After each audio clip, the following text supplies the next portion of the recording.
इस कहानी को ज़रा गौर से सुनिएगा क्योंकि ये कहानी आपकी ज़िंदगी बदलने वाली है।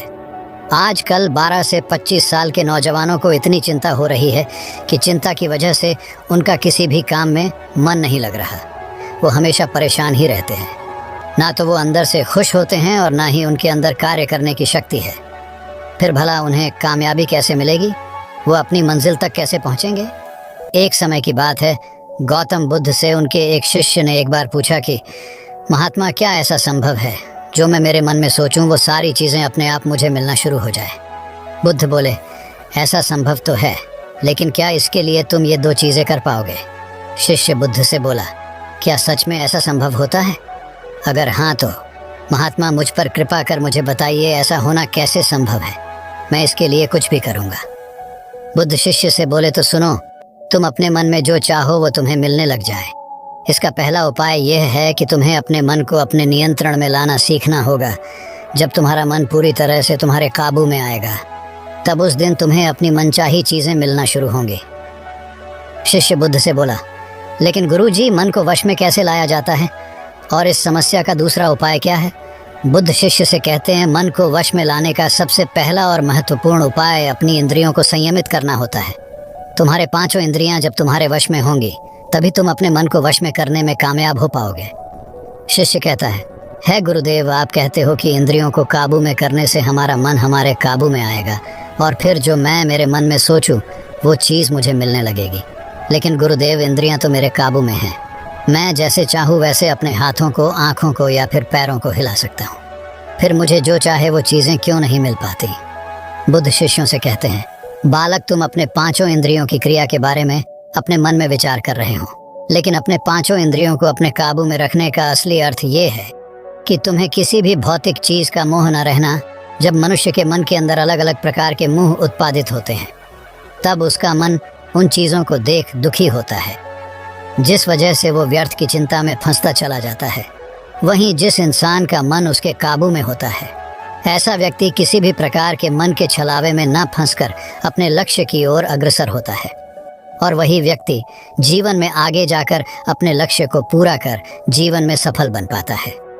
शिष्य कहता है, हे महात्मा, मन को वश में करने का सही उपाय क्या है?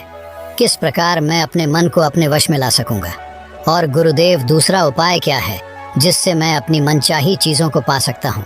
बुद्ध शिष्य से कहते हैं, तुम्हें अगर अपने मन को वश में करने का उपाय पता करना है तो तुम सामने दिख रहे पेड़ के नीचे 1 महीना हर दिन 2 घंटों के लिए मौन रहकर ध्यान करना सीखो। जैसे ही तुम्हारे इन 30 दिनों का सफ़र ख़त्म होगा, वैसे ही तुम्हें अपने मन को काबू में करने का उपाय मिल जाएगा। जिस दिन तुम्हें अपने मन को काबू में करने का उपाय पूरी तरह से हो गया, उसी दिन से तुम अपने मन में जिस भी चीज़ का विचार करोगे, वही चीज़ तुम्हें प्राप्त होना शुरू होगी। अगर तब तुम पैसे के बारे में या फिर संसार में मौजूदा किसी भी चीज़ के बारे में अपने मन में विचार करते हो, तो वो विचार तुम्हें अपनी मनचाही चीज़ को प्राप्त करने में तुम्हारी मदद करेगा। पर इसके लिए तुम्हें अपने मन को वश में कर पाना अत्यंत ज़रूरी है। जब तुम अपने मन को वश में कर लोगे, तभी मैं तुम्हें दूसरे उपाय के बारे में बताऊंगा। शिष्य बुद्ध को प्रणाम कर कहता है, ये तो काफ़ी आसान कार्य है। 1 महीना ही क्या, मैं 1 साल तक 2 घंटे उस पेड़ के नीचे बैठ सकता हूँ। आप मुझे आज्ञा दें, कल से ही मैं ध्यान में बैठने के लिए तैयार हूँ। बुद्ध शिष्य से बोले, ठीक है, तुम पहले 30 दिन उस पेड़ के नीचे मौन रहकर ध्यान करके दिखा दो, फिर हम आगे बात करेंगे। उस शिष्य को लगता है, गुरुदेव ने तो मुझे बहुत ही आसान कार्य सौंपा है, इसे तो मैं आसानता पूर्वक कर सकता हूँ। इसमें कौन सी बड़ी बात है? 1 महीना पैर के नीचे ध्यान ही तो लगाना है, इससे मैं आसानी से कर सकता हूँ। शिष्य दूसरे दिन गौतम बुद्ध को प्रणाम कर उस पेड़ के नीचे मौन रूप से बैठ गया। 3-4 दिन तक ऐसे ही चलता रहा। शिष्य हर दिन बुद्ध के पास जाता है, उनको प्रणाम करता और उस पेड़ के नीचे जाकर मौन रूप से ध्यान करना प्रारंभ करता। लेकिन जब छठे दिन रोज की तरह शिष्य उस पेड़ के नीचे बैठने गया, तब उस समय उसका मन बेकाबू होने लगता है। उसके मन में अलग अलग चीज़ों के विचार आना शुरू होते हैं। उसने अब तक जिस लोगों से बुरा बर्ताव किया, अपने साथ गुरुकुल में पढ़ रहे भाइयों को उसने हर बार कैसे मूर्ख बनाया और अपनी तारीफ करने के लिए गुरुजी को कब कब झूठ बोला, इन सारी बातों के विचार उसके मन में उत्पादित होने लगे, जिससे उसका पूरी तरह ध्यान में मन लगना बहुत ही मुश्किल होने लगा। थोड़े दिन बीते आज उस शिष्य का मौन रहकर ध्यान करने का 17वां दिवस था, लेकिन उसके मन में बार बार आते हुए गलत विचार उसे ध्यान को ठीक से करने नहीं दे रहे थे। इसके लिए उसने मन में निर्णय किया, मैं इस समस्या का हल गुरुदेव से पूछता हूँ, उन्हें इसका हल जरूर पता होगा। 18 वे दिन उसके मुंह पर आ रहे भाव देखकर बुद्ध पहले ही समझ चुके थे कि आज ये सिर्फ प्रणाम करने नहीं है, अपितु किसी समस्या का हल पूछने आया है।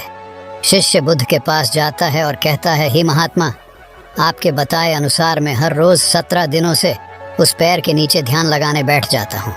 शुरुआती दिनों में मैं जब ध्यान लगाने बैठता था, जब मेरा मन पूरी तरह लगता था, लेकिन अब उस पैर के नीचे जब मैं अपना ध्यान लगाने बैठ जाता हूँ तब मेरा ध्यान अच्छे से नहीं लग पाता। मेरे मन में अलग अलग प्रकार के विचार आते हैं। जो विचार मुझे आते हैं उनके बारे में सोचकर मुझे अपनी सोच के ऊपर गुस्सा आने लगता है।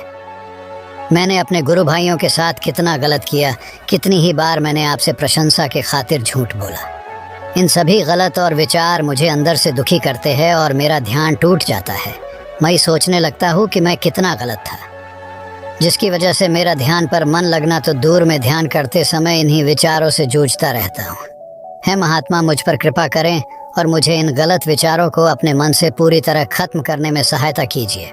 बुद्ध शिष्यों से कहते हैं, तुम्हें जब मैंने पहले दिन मौन रहकर पेड़ के नीचे बैठने के लिए कहा था, अब तुम्हारे मन में किसी भी प्रकार के विचार नहीं आ रहे थे, लेकिन अब 18 दिन बीतने के बाद तुम्हारे मन में अपनी गलतियों के विचार उत्पादित हो चुके, जिसका कारण एक ही है।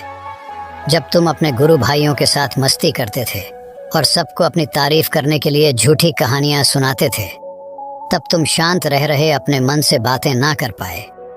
पूरे दिन गुरु भाइयों के सामने बढ़ावा करने में समय व्यतीत करते थे, लेकिन जब तुम अपने अंदर अपने मन से बातें करना प्रारंभ किया तो तुम्हें अपने आप ही अपनी गलतियों के बारे में विचार आने शुरू हुए, जिसका कारण एक ही है। व्यक्ति अपने आप से किसी भी सवाल को पूछता नहीं है। लोग शांत रहकर खुद से बात करना पसंद नहीं करते और दूसरों से अपनी समस्याओं का हल पूछकर उदास होते हैं। जब इंसान अपनी किसी भी प्रकार की समस्या का हल शांत रहकर अपने आप से पूछता है, तब उस वक्त उस व्यक्ति की बुद्धि खुद ब खुद उस समस्या को हल करने का रास्ता उस इंसान को बताना शुरू करती है। जब तुम अपने आप से बातें करना प्रारंभ करते हो, तब तुम्हें खुद की अच्छाइयाँ और बुराइयाँ दोनों दिखना शुरू होती है, जिसका फायदा तुम्हें भविष्य में होना शुरू होता है। यानी जब तुम्हें अपनी गलतियाँ दिखती है, तब तुम उन पर शांति से काम कर अपने आप ही आगे बढ़ना शुरू कर देते हो। क्यों? जिस वजह से तुम अपने मन में जिस भी चीज़ को सोचते हो, उस चीज़ को प्राप्त करने का रास्ता तुम्हारी बुद्धि तुम्हें दिखाना शुरू कर दी है। बौद्ध कहते हैं, इसलिए मैंने पहले ही दिन तुम्हें बताया था, जैसे जैसे तुम शांत रहकर अपने मन से विचार करना शुरू करोगे, वैसे वैसे तुम्हें अपनी मन चाहे चीज़ें मिलना प्रारंभ होंगी। बुद्ध शिष्य से बोले, गुरुदेव, आपने मुझे दूसरा उपाय बताने का भी वादा किया था। मुझे लगता है वो उपाय इससे आसान होगा। कृपा कर मुझे दूसरा भी उपाय बताइए। बुद्ध शिशु को बोले, मैं तुम्हें दूसरा उपाय तुम्हारे 30 दिन पूरे होते ही बता दूंगा। शिष्य बुद्ध को निराशा भरी नजरों से देखता है और वहां से चला जाता है। थोड़े दिन बीतते आज उस शिष्य के 30 दिन पूरे हो चुके थे। शिष्य बुद्ध के पास चला जाता है और बुद्ध से पूछता है, हे गुरुदेव, मुझे मेरा मन इतना हल्का क्यों लग रहा है?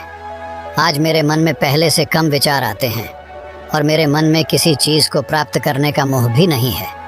लेकिन गुरुदेव, दूसरा उपाय क्या था जिसे आपने उस दिन नहीं बताया? बुद्ध शिष्यों से कहते हैं, दूसरा उपाय था ही नहीं, बस मैंने तुम्हें इसलिए दूसरे उपाय के बारे में बताया था क्योंकि तुम ध्यान के इस 30 दिन में भटक ना जाओ। तुम अपने ध्यान के इन दिनों पूरी तरह से ख़त्म कर पाओ, जिससे तुम्हें अपने अंदर की आवाज़ को पहचानने में मदद हो और तुम जान सको कि ऐसा संभव ज़रूर है कि जो तुम चाहो वो तुम्हें मिल सकता है। लेकिन अपने मन को वश में करने के बाद इसके रास्ते और भी ज़्यादा आसान हो जाते हैं। इसलिए इंसान का मन अगर उसके वश में हो तो वो अपनी मनचाही चीज़ को प्राप्त करने में समर्थ रहता है। वो कहते हैं ना, मन के जीते जीत और मन के हारे हार। इसलिए मन को काबू में करना सीखो, शांत रहो, हर दिन ध्यान करो, एक्सरसाइज करो, तभी तुम्हारे दिनचर्या बदलेगी। जब तक तुम अपने मन को शांत नहीं कर लेते, तब तक तुम जीवन में कुछ भी नहीं पा सकते। कुछ पाने के लिए मन का शांत होना ज़रूरी है और तब तुमको हर वो चीज़ मिलेंगे जो तुम सोचोगे। दोस्तों, गौतम बुद्ध की इस कहानी को आप अपने परिवार या मित्रों के साथ शेयर करके उन्हें भी बुद्ध के ज्ञान से अवगत करा सकते हैं। बाकी अगर ये कहानी आपको अच्छी लगी हो तो इस वीडियो को लाइक करें।